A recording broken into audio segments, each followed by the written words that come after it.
আসসালামু আলাইকুম ওয়া রাহমাতুল্লাহি ওয়া বারাকাতুহু। ইন্নাল হামদালিল্লাহ ওয়াস সালাতু ওয়াস সালামু আলা রাসূলিল্লাহ। আম্মা বা'দ ফাআউযু বিল্লাহি মিনাশ শাইতানির রাজীম। বিসমিল্লাহির রাহমানির রাহিম। ইয়া আইয়ুহাল্লাযীনা আমানু কুতিবা আলাইকুমুস সিয়াম কামা কুতিবা আলাল লাযীনা মিন ক্বাবলিকুম লাআল্লাকুম তাত্তাকুন। সাদাকাল্লাহুল আযীম। দূরের কাছের দেশের ও প্রবাসের যারা যেখান থেকে যুক্ত হয়েছেন RTVর নিয়মিত আয়োজন প্রাণ নিবেদিত প্রশ্ন করুন অনুষ্ঠানে আপনাদের অন্তরের অন্তঃস্থল থেকে আন্তরিক মোবারকবাদ জানাচ্ছি। আমি আব্দুল লতিফ সোহাগ গাজী।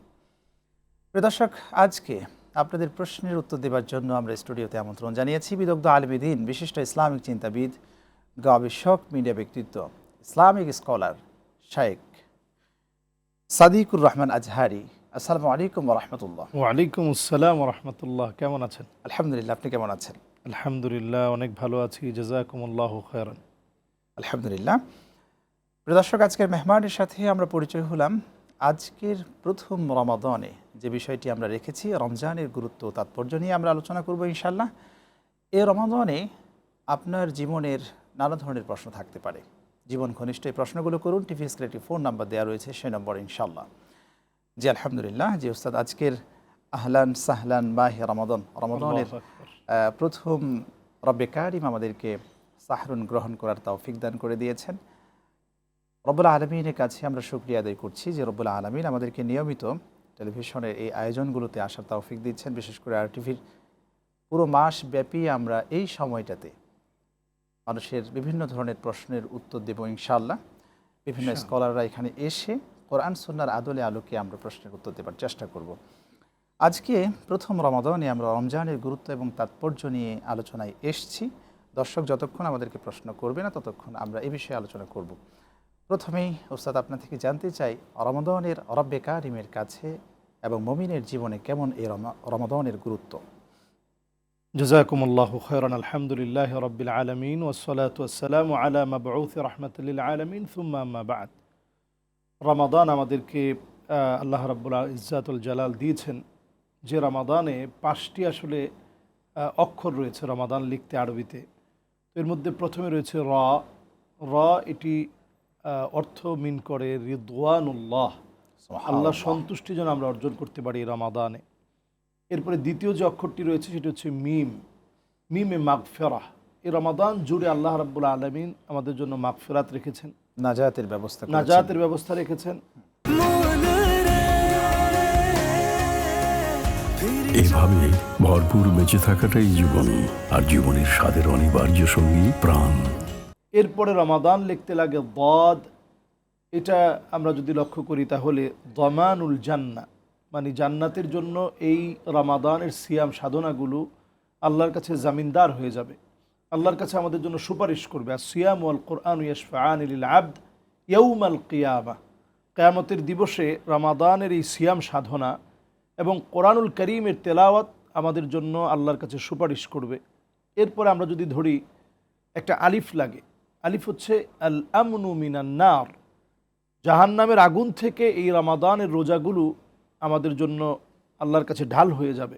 আর সিয়ামু জুন্না হাদিসের মধ্যে আসছে। এরপর লাগে নুন, নুন হচ্ছে নূরুল্লাহ। এই রমাদানে আল্লাহ রাব্বুল আলামিন অসংখ্য বান্দাকে আলোকিত করবেন। এই জন্য আমরা অনেক সময় রসিকতা করি যে এই লোক এখন নামাজে যাচ্ছে, হয়তো নামাজে যাবে না, কিছুদিন পরে আবার মসজিদ ফাঁকা হয়ে যাবে। এই কথাটা না বলে বরং অন্যজনের জন্য আমরা দোয়া করি, নিজেকে আমরা ধরে রাখার চেষ্টা করি। রমাদান আসছে আমাকে মাফ করানোর জন্য। মান হুরিমা খায়রাহা ফাকাদ হুরিম, রমাদানেও যে নিজেকে মাফ করায় নিতে পারলো না সে সবচেয়ে বঞ্চিত মানুষ হবে। আল্লাহ যেন বঞ্চিতদের কাতারে আমাদেরকে শামিল না করেন, আমিন। প্রতিনিয়ত এই জন্য দোয়া করা উচিত। আজকে যে মুহূর্তটা আমরা পার করছি, এই মুহূর্তকে হাদিসের পরিভাষায় বলা হয়েছে ইদা দাখালা রমাদান নাযার আল্লাহু ইলা খালকি। যখন রমাদানের প্রথমেই মুহূর্তটা ঢুকে যায়, আল্লাহ তাআলা বান্দার দিকে নজর দিয়ে থাকেন। তাহলে বান্দার দিকে নজর দেওয়ার যে সময়টাতে আমরা আছি, আল্লাহ তাআলা আমাদের দিকে তাকিয়ে আছেন, আল্লাহ তাআলা আমাদের দিকে নজর দিয়ে আছেন, বান্দার হালতগুলো দেখতেছেন, আমি যেন গুনার মধ্যে লিপ্ত না হই। রমাদানের এই সময়গুলো কাটিয়ে আল্লাহ তাআলা মাঝখানে দিয়েছেন বদর, যে বদরের সাহাবায়ে কেরামের সেই স্মরণীয় ঘটনার মধ্য দিয়ে দিন বিজয়ী হয়েছিল। মাঝখানে রয়েছে বদর এবং রয়েছে শ্রেষ্ঠ সম্মানিত সেই কদর, এবং প্রত্যেকটা মুহূর্তে রয়েছে ইতকুম মিনান নার।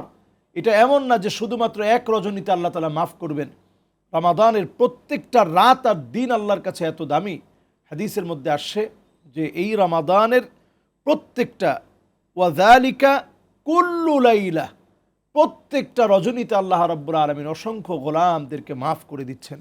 অসংখ্য গোলাম যাদের জন্য জাহান্নাম অবধারিত হয়ে গিয়েছিল, সেই গোলামদেরকে আল্লাহ তাআলা জান্নাতি বানাচ্ছেন।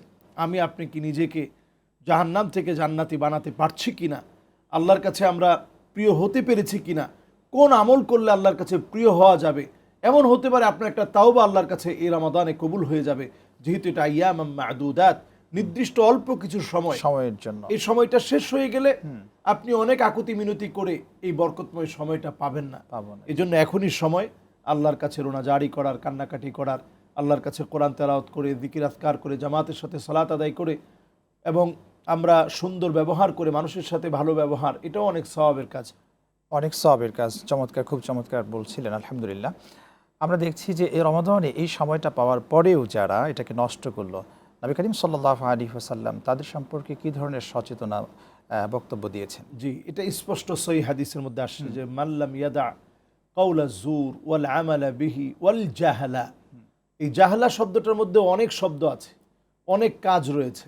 যারা মিথ্যা বলবে রমাদানে, আমরা কথা বলার ক্ষেত্রে অনেক সময় মিথ্যা বলে ফেলি, তো এই ক্ষেত্রে আমাদের শ্রোতা যারা আছে তাদেরকে বলবো যে কথাটা তিন প্রকার।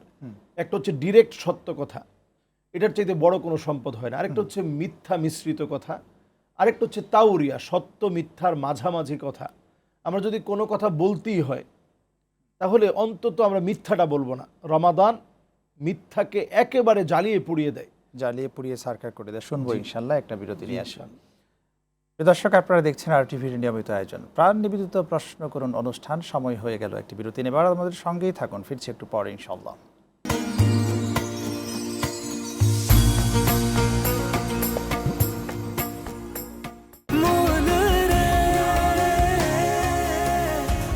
এভাবে ভরপুর বেঁচে থাকাটাই জীবন, আর জীবনের স্বাদের অনিবার্য সঙ্গী প্রাণ।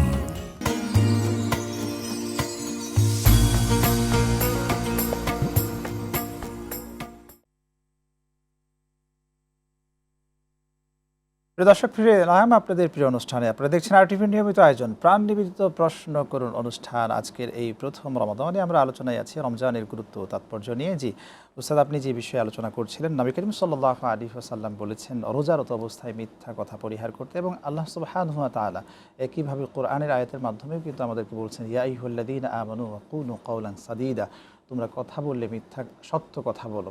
আমাদের সমাজে আমরা কিন্তু দেখছি রোজারত অবস্থায়ও কিছু মানুষ দেখবেন যে সমানে মিথ্যা কথা বলছেন, কিন্তু ব্যবসা পরিচালনা করছেন। জি, এই বিষয়টা নিয়ে যদি আপনি বলতেন। জি, ওজনে কম দেওয়া ব্যবসায়িকরা অনেক সময় আমরা দেখা যায় যে শুধু বাংলাদেশে এমনটা হয় যে রমাদান আসলে জিনিসপত্রের এত দাম বেড়ে যায়, একেবারে মানুষের হাতের ছোঁয়ার বাহিরে চলে যায়, জিনিসপত্রের দাম এতটা বেড়ে যায়।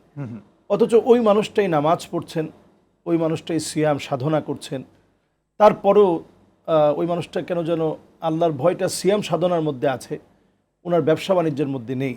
এই জন্য ওয়াল জাহলা এই শব্দটা নবীজি ব্যবহার করেছেন। ফালাইসা লিল্লাহি হাজাতুন আইয়াদা তাআমাহু ওয়া শারাবাহু।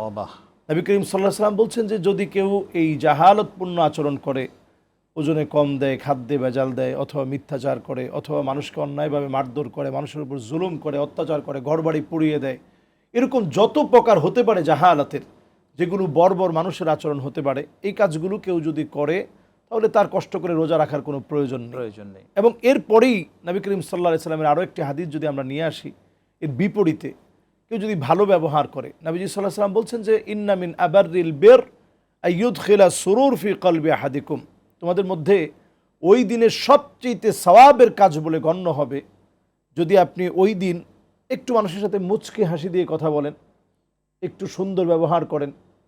এমন হতে পারে একটা মানুষের মনে একটু আনন্দ প্রবেশ করিয়ে দেয়া, এই কাজটা ওই দিনের সকল আমলের চাইতে সওয়াবের কাজ হতে পারে। সুবহানাল্লাহ। কাজে আমরা একটা রিক্সা চালক রমাদানে রোজা রেখে কষ্ট করে সে রিক্সা চালাচ্ছে, তার সঙ্গে আমরা বাকবিতণ্ডায় লিপ্ত না হয়ে 10টা টাকা বাড়িয়ে দেওয়ার চেষ্টা করি। কেউ যদি রোজা রেখে থাকে তাহলে তাকে আমরা বলি যে আপনি রোজা রাখছেন কষ্ট করে, তো আপনি 20 টাকা বেশি নেন, তাহলে তার লম্বা সময় কিন্তু রিক্সা চালাতে হবে না। দেখা যাবে ফলশ্রুতিতে ওই লোকটা আগ্রহী হবে এবং উনি কষ্ট করে হলেও রোজা রাখার চেষ্টা করবে। এই টেন্ডেন্সি যদি আমাদের মধ্যে তৈরি হয়, নবী করিম সাল্লাল্লাহু আলাইহি সাল্লামের হাদিস অনুযায়ী ইন্না মিন আবাররিল বির আইয়ুদখিলা সুরুর ফি কলবি আহাদিকুম, মানুষের অন্তরে একটু আনন্দ প্রবেশ করিয়ে দেয়া, খুশি প্রবেশ করিয়ে দেয়া ওই দিনের সবচেয়ে সওয়াবের কাজ। আপনি হয়তো অনেক বড় বড় কাজ করছেন, সালাতুত তারাবি পড়ছেন, যিকির আজকার করছেন, আপনি নফল অনেক ইবাদত করছেন, সব নফল ইবাদতের চাইতে এই ছোট্ট কাজটা আল্লাহর কাছে সবচেয়ে দামি হতে পারে যদি আমরা এই কাজটা মন থেকে করি। মন থেকে করি, চমৎকার বলছেন। একজন দর্শক আছেন। জি ইনশাআল্লাহ। আসসালামু আলাইকুম, প্রিয় দর্শক, নাম বলে প্রশ্ন করুন। জি, ওয়ালাইকুম আসসালাম হুজুর। জি, শুনছি আপনাকে, প্রশ্ন করুন। জি, আমার প্রশ্ন হলো, স্যার আমি রোজা রাখি 30টা আল্লাহর নেয়াতে এবং নিজের জন্য। তো আমার প্রশ্ন হলো, আমি কাজকাম করি, তো নামাজ মসজিদে আদায় করতে পারি না, তো এই ক্ষেত্রে আমি কি নিজে নিজে আমি সালাত আদায় করতে পারবো একাই? ওকে, আপনি থাকুন আমাদের সাথে, আপনার প্রশ্নের উত্তরেই যাচ্ছি প্রিয় দর্শক। জি শেখ, আপনি শুনেছেন প্রশ্নটা। উনি একা একাই নামাজ পড়তে চায় এবং মসজিদে রোজা রাখেন, কিন্তু মসজিদে যাওয়ার তেমন একটা সুযোগ হয় না। আমি ভাইয়ের জন্য দোয়া করছি, আল্লাহ যেন ওনাকে মসজিদমুখী করেন। আমিন। অ্যাটলিস্ট উনি তো নামাজ পড়ছেন, জি, এটাকে আমরা প্রথমে অ্যাপ্রিসিয়েট করি। অবশ্যই উনি নামাজ পড়ছেন, আল্লাহ তাআলা কবুল করবেন নিশ্চয়ই।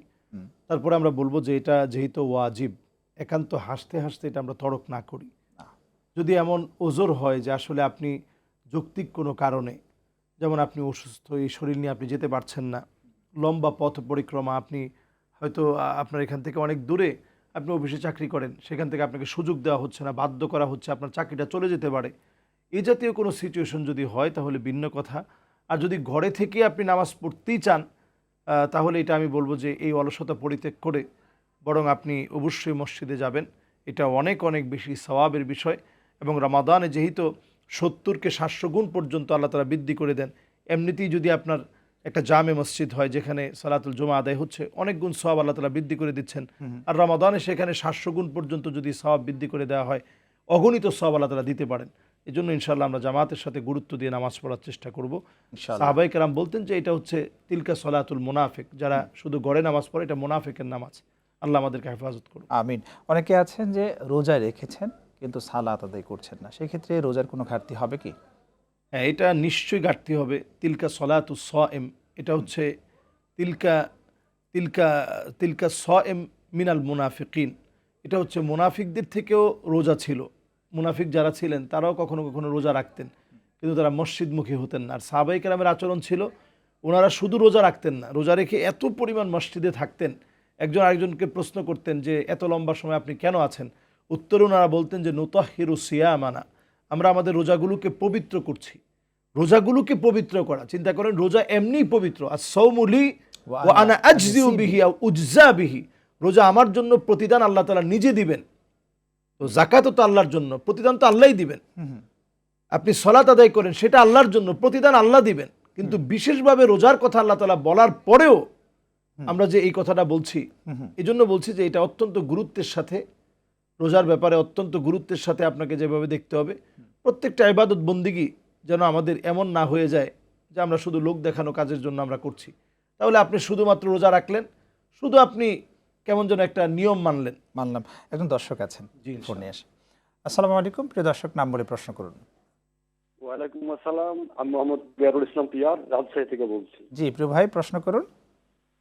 প্রশ্ন হচ্ছে, আমি আপনার ওই রিক্সা চালক, তো রিক্সা চালালে বা মসজিদে যদি রিক্সা রেখে নামাজ পড়া যায়, তো রিক্সাটা চুরি হয়ে যায়, অনেক সময় তো এরকম ঘটনা ঘটছে। তো ফজরের নামাজটা আমি আপনার রিক্সার উপরে বসে থেকেই পড়ি, এটা কতটুকু সঠিক? ওকে, আপনি থাকুন আমাদের সাথে প্রিয় দর্শক, আপনার প্রশ্নের উত্তর দিব একটি বিরতি নেওয়ার পর ইনশাআল্লাহ। আপনারা দেখছেন RTVর নিয়মিত আয়োজন প্রাণ নিবেদিত প্রশ্ন করুন অনুষ্ঠান। সময় হয়ে গেল আরও একটি বিরতি নেবার, আমাদের সঙ্গেই থাকুন, ফিরছে একটু পরে ইনশাআল্লাহ।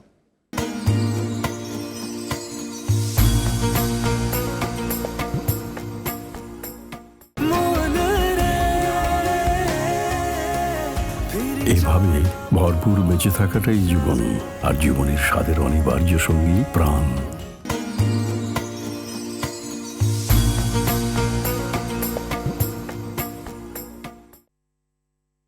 প্রিয় দর্শক, বিরতির পর ফিরে এলাম আপনাদের প্রিয় অনুষ্ঠানে। আপনারা দেখছেন RTVর নিয়মিত আয়োজন প্রাণ নিবেদিত প্রশ্ন করুন অনুষ্ঠান।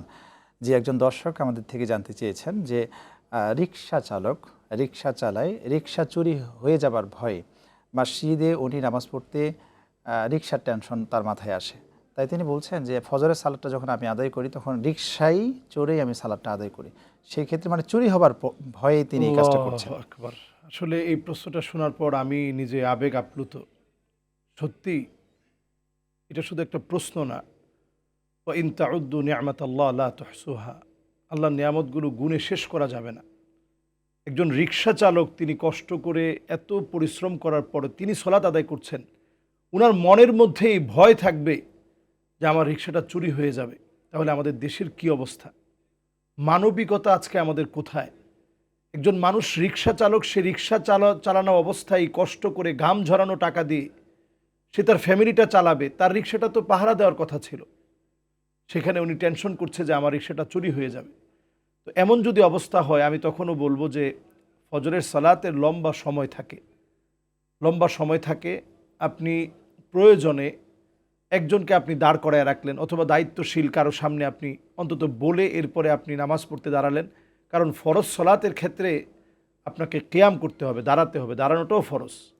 যেহেতু দাঁড়ানোটা ফরজ, আপনি বসে যদি নামাজটা আদায় করেন তাহলে নামাজটা আসলে ফরজটা আদায় হলো না। এই জন্য আমি ভাইকে বলবো যে পাশেই রিক্সার পাশে যদি আপনি ছোট্ট একটা জায়নামাজ রাখেন, এটা আপনার জন্য সবচেয়ে ভালো হবে। মসজিদের সাথে লিংক আপ করা। আরেকটা হচ্ছে নিরাপদ ব্যবস্থা, রিক্সাটা নিরাপদ ব্যবস্থা গ্রহণ করতে এবং এটা কিন্তু আমাদের জন্য তালার বিষয় রয়েছে, হ্যাঁ, গাছের সাথে বেঁধে। এটা অনেক সময় সুযোগ যদি নাও পান তাহলে আপনি রিক্সার মধ্যেই যে আমাদের যে বসার যে সিটটা থাকে এটার নিচে আপনি একটা জায়নামাজ রাখবেন।